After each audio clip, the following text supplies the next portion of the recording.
नमस्कार, good morning to everybody. हम लोग बाल कल्याण एवं स्वास्थ्य के चौथे क्वेश्चन पे आएंगे। चौथा प्रश्न पत्र है, स्वास्थ्य विज्ञान क्या है? स्वास्थ्य के सामान्य नियमों को संक्षेप में समझाइए। What is hygiene? Summarise the general rules of hygiene. सबसे पहले कहते हैं कि स्वास्थ्य विज्ञान जो हाइजीन है वो क्या चीज़ है। स्वास्थ्य विज्ञान अंग्रेजी शब्द हाइजीन का रूपांतर है। हाइजीन शब्द ग्रीक भाषा के शब्द हाइजिया से बना है, जो कि एक ग्रीक देवी का नाम है। स्वास्थ्य विज्ञान वह विज्ञान है जो स्वास्थ्य निर्धारित करने वाले सभी कारकों को सहमति कर स्वास्थ्य जीवन प्रदान करता है। समय के साथ साथ स्वास्थ्य विज्ञान को कई क्षेत्रों में वर्गीकृत किया गया है। इनका संक्षिप्त विवरण प्रस्तुत किया जा रहा है। जन स्वास्थ्य, पब्लिक हेल्थ। जन स्वास्थ्य का विज्ञान है जिसके द्वारा जन सामान्य को बीमारियों से बचाव और दीर्घ तथा स्वस्थ जीवन हेतु अग्रसरित किया जाता है। इसके लिए समुदाय में उत्तम वातावरण, बीमारियों के कारक को रोकथाम तथा बेहतर व्यक्तिगत स्वास्थ्य हेतु सतत प्रयास किए जाते हैं। इन प्रयासों के समुदाय की भागीदारी तथा जागरूकता का विशेषण रूप से प्रयोग किया जाता है। इसलिए वर्तमान समय में जन स्वास्थ्य को सामुदायिक स्वास्थ्य कहा जाने लगा है। दूसरा है निरोधक चिकित्सा, प्रिवेंटिव मेडिसिन। निरोधक चिकित्सा विज्ञान की वह नवीनतम शाखा है जिसे आजकल काफ़ी प्रोत्साहन मिल रहा है। इस विज्ञान में वो सभी चिकित्सा उपाय सम्मिलित हैं जिन्हें विभिन्न रोगों को होने से पहले रोका जा सकता है। इसमें वह सभी दवाएं सम्मिलित हैं जो मनुष्य के शरीर में रोगों से लड़ने की प्रतिरोधक क्षमता उत्पन्न करती हैं। बच्चों में किए जाने वाले टीकाकरण इसका सर्वोत्तम एवं सशक्त उदाहरण है। इसलिए इतिहास में चेचक निरोधक टीके के कारण ही चेचक जैसी भयानक बीमारियों का विशेष व्यापी समूल विनाश संभव हो सका है।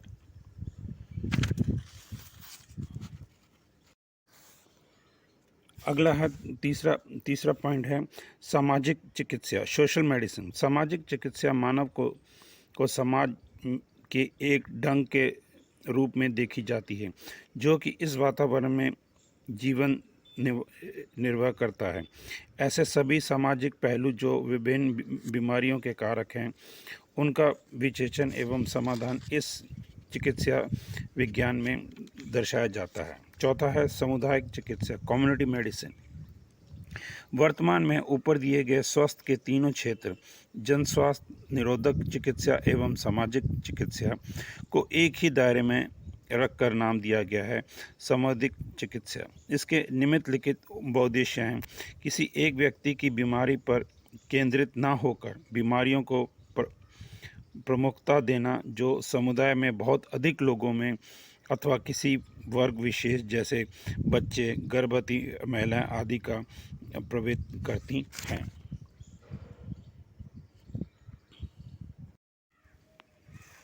अभी है स्वास्थ्य के सामान्य नियम, जनरल रूल्स फॉर हाइजीन।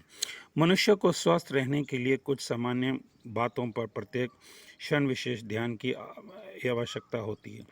कभी कभी साधारण सी गलती भी जानलेवा हो सकती है। इसलिए कुछ सामान्य बातों को अपने संज्ञान में अवश्य रखना चाहिए, जैसे शुद्ध वायु, प्योर एयर। वायु प्राणदायक है। ऑक्सीजन के बिना मनुष्य 3 मिनट से अधिक जीवित नहीं रह सकता।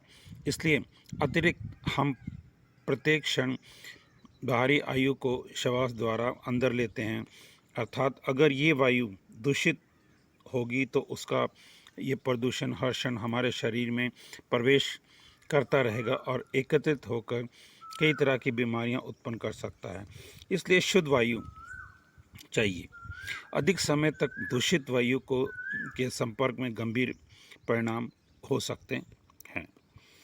दूसरा है कि शुद्ध व स्वच्छ पेयजल, क्लीन ड्रिंकिंग वाटर।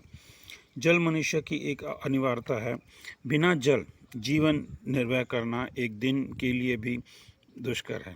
जल की कमी शरीर में निर्जलीकरण उत्पन्न करती है, जिससे मृत्यु भी संभव है। दूसरी ओर समुचित मात्रा में जल के सेवन से शरीर के हानिकारक तत्व मूत्र के माध्यम से बाहर निकल जाते हैं। अशुद्ध जल कई बीमारियों का कारक होता है।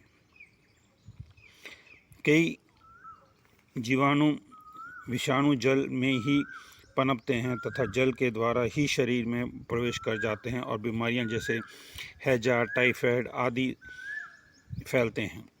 भारत में शुद्ध पेयजल की अधिकतम समस्या है। आज भी गांव के लोग उन कुओं तथा बावड़ियों का पानी पीते हैं जो सदैव खुले रहते हैं और प्रदूषित रहते हैं। प्रत्येक वर्ष हैजा का प्रकोप बाजारों जाने लेता है। बच्चों में मृत्यु का प्रमुख कारण भी यही बीमारी है।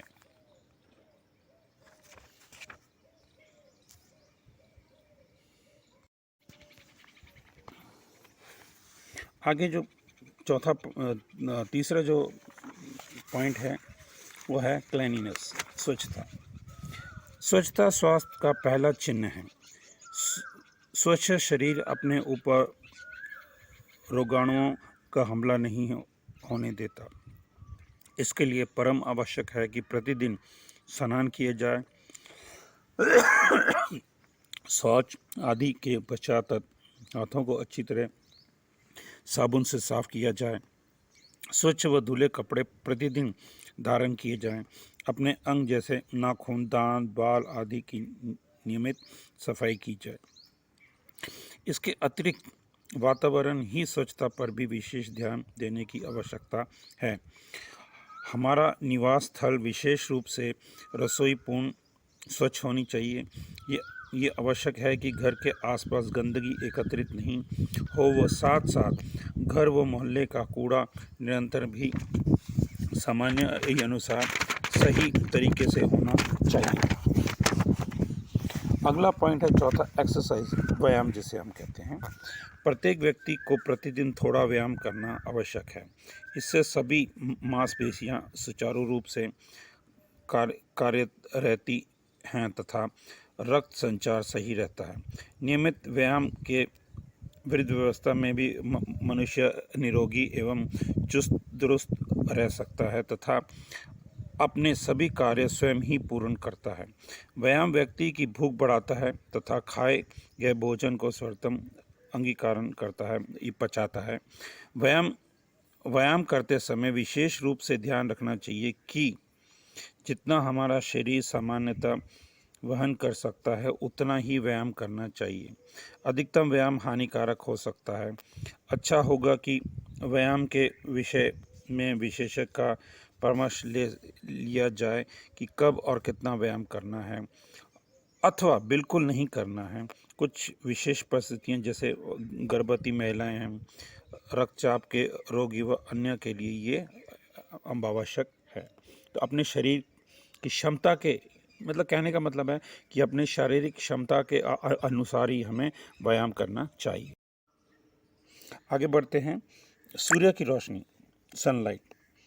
सूर्य की रोशनी में विटामिन डी उपलब्ध होता है जो हमारे शरीर हेतु आवश्यक है।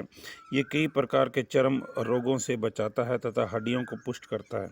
सूर्य की गर्मी से वारदात समाप्त होती है जो कि कई प्रकार के हानिकारक जीवाणुओं को जन्म देने में सहायक होती है। इसलिए मनुष्य को प्रतिदिन कुछ समय धूप का सेवन करना चाहिए जिससे शरीर की ये साधारण आवश्यकता पूरी हो सके। फिर छठा पॉइंट है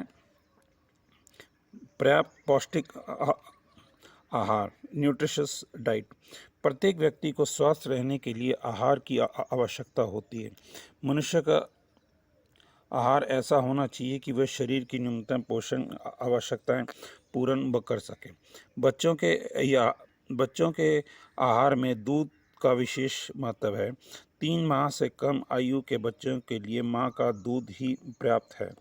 1 वर्ष की आयु के बच्चे के आहार का एक बड़ा भाग माँ तथा गाय भैंस का दूध होना चाहिए।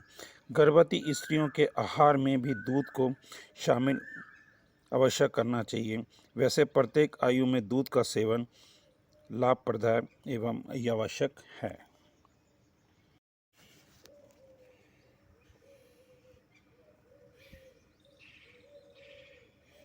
इसके अतिरिक्त मनुष्य को चाहिए कि वे अपनी भूख तथा रुचि के अनुसार भरपेट भोजन करें। भूख से कम अथवा अधिक भोजन करना स्वास्थ्य के लिए हानिकारक हो सकता है।